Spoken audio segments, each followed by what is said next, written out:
As usual, I'm your friend, Dr. Adetitun. I want to talk to you this afternoon about a particular saying by the principal of my secondary school. I went to a secondary school in Agege, Lagos. I attended the first Muslim school in West Africa. So when I say the first Muslim school, the implication I'm saying that the school believes in prayer. The school believes in people depending upon God for things to happen. Now, the principal in one occasion, where I was still between 14 to 18 years old in the school. That was what we also refer to as high school. And he said in one of his admonitions to us, the students, those days, he said, Egberun ami kotu. Egberun ami kotu. Egberun means 1,000. Amin means amen. So the man came, we were preparing for our exams, and he said some students did not prepare for exam very well. And then when it's time for them to go ahead and write the papers, what did they do? They'll start praying. They'll start praying. They'll start praying. Or they go to prayer houses where they tell them, you will succeed. You will pass your exam. You are going to pass. You are going to pass. You are going to pass.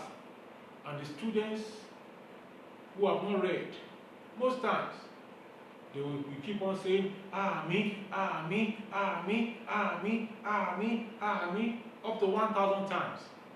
And that was why the man said, Egberun ami kotu. You have not studied well for your exam. And then you are going ahead to be saying amen, amen, amen, amen 1,000 times. The man said, Egberun ami kotu. 1,000 amen is not sufficient. And it's true. We have people, students that did not study for their exams. Somebody said, examination success does not answer to prayer really. And I want to give you 2 or 3 examples, and then I'll be done for today.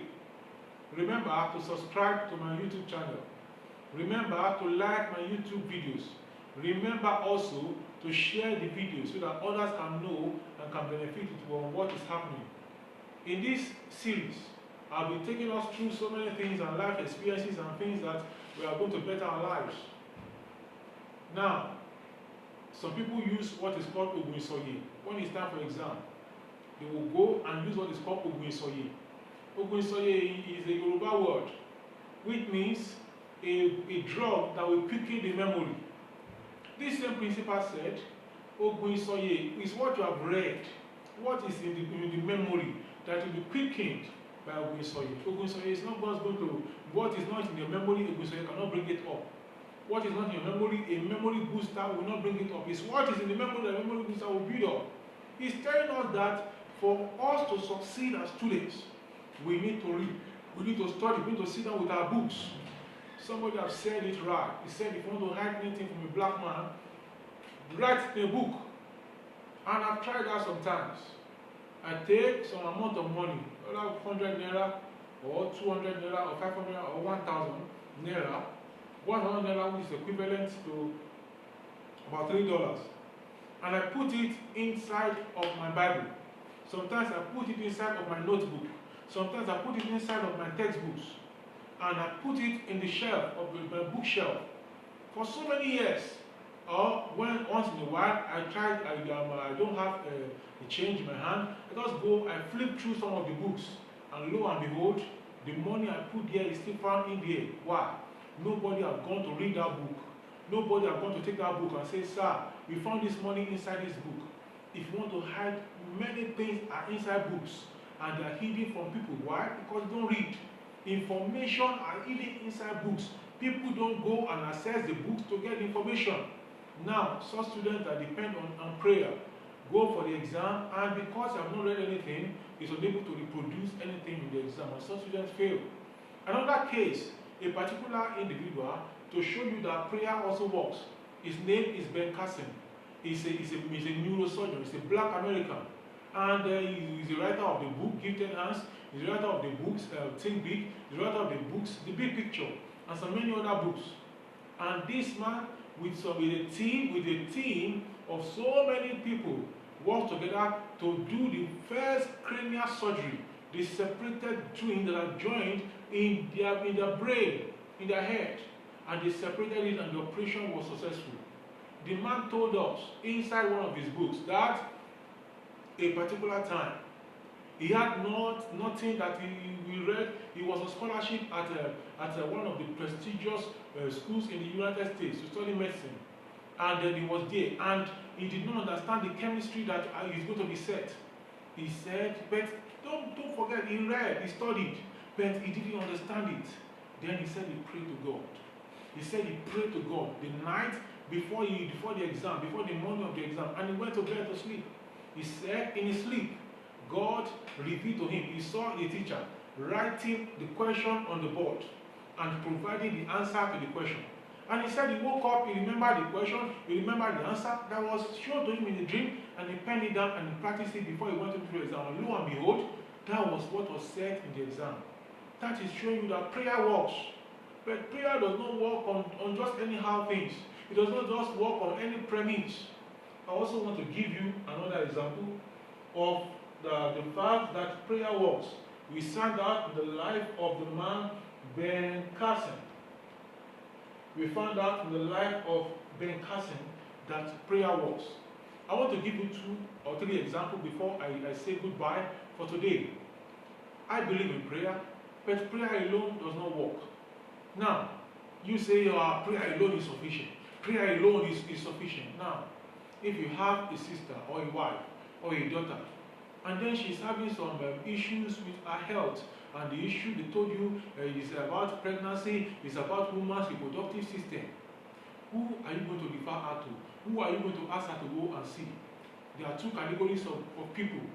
There's a particular group of people, they like prayer, they believe in prayer, they pray very well, and all they do is pray. They don't know anything about gynecology, they don't know anything about medicine, they don't know anything about women. All they know about is to pray to God. And there's another set, category of people. What they know how to do, they are gynecologists. A renowned gynecologist that has successful degrees in medicine and in gynecology. He specialized in gynecology. He's a consultant in gynecology, and he's a specialist in gynecological issues and obstetrics. And then he has some special midwives working with him. And then you are told, and he's also a prayerful man. He's a gynecologist, a consultant gynecologist, and also a prayer warrior, and also a prayerful man. In any case, calling upon God anyhow, anyway, and he's prayerful. And these set of people also, they pray to God, they call upon God, but they know nothing about gynecology. If you are to take your sister or your wife to somebody to treat for gynecological circumstances, who are you going to take them to? I am sure you will take the person to the person that knows about gynecology and can also pray. He's showing you the word of that my principal, Baba Salami, that said, the man is not lying. It's a known fact. Let me give you another example. You have a child, and the child is not so good in mathematics. The child is not coming up in mathematics.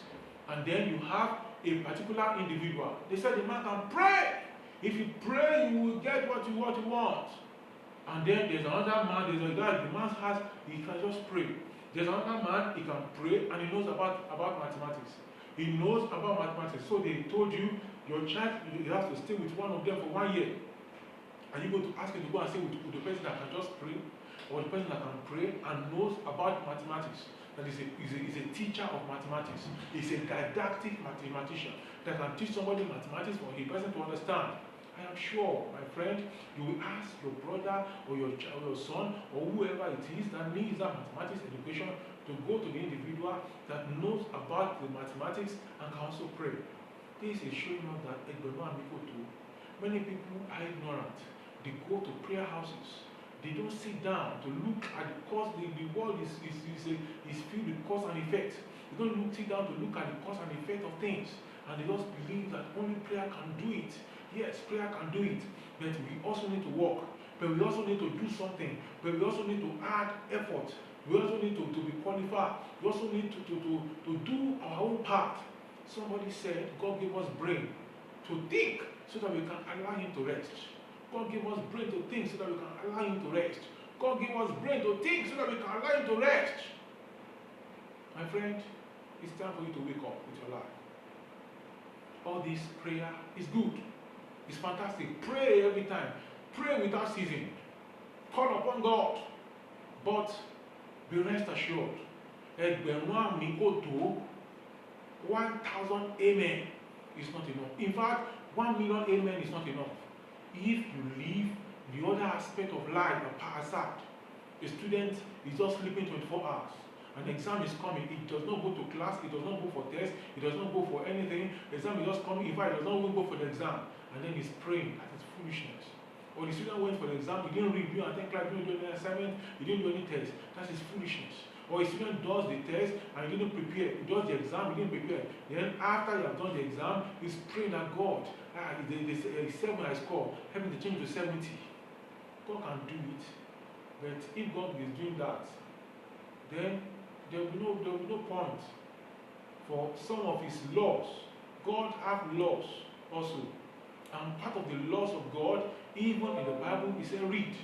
Even in the Bible, it mentioned in Revelation chapter 1, he said read. Daniel, in Daniel chapter 9, Daniel said, I, Daniel, understood by books. Let's wake up. We are giants, we are great, we are mighty people. But we have to sit up and get useful information that is going to better our life and our destiny. This day I've told us 1,000 amen is not enough. Some years ago I was preparing and I finished school and I was thinking, what am I going to do? A particular person close to where I am in my church, he asked me, what are you doing now? I said, I'm praying. At another time he will see me, what are you doing now? I'll tell him I'm praying. At another time he asked me, what are you doing now? I'll tell him I'm praying. After a while, I read some books. He said, you have to plan your life. You have to have goals. And I set goals. And I have plans. The next time the man saw me, what are you doing now? I told him, I am planning. That word carried weight. And my plan have moved me with my prayer. Prayer leads to plan. Plan leads to prayer. Plan and prayer should lead you to work and action. And that action is going to put you at the higher pedestal. Don't just sit there and be saying, I am praying, I am praying. Plan. Plan on paper, write down your goals. Write down your vision for your life. And write down your vision for this year, for this 1 year. Write down your vision for 5 years' time. Write down your vision for 10 years' time. Write down your vision for 20 years' time. Write down your vision for 30 years' time. And in a short while, you will see this your goal, this your plan, this your vision coming to reality. When you write it down, you have something to pray about. When you write it down, you have something to plan about. I will see you at the top. I will see you at the success side. As you take to the works, Egbewan, you go to rise up and walk. Rise up and do something with your life. Rise up and do something tangible with your life. I will see you next time. Like my YouTube channel, subscribe to it so that when other videos come up, you'll be able to be notified. See you some other time. Bye for now.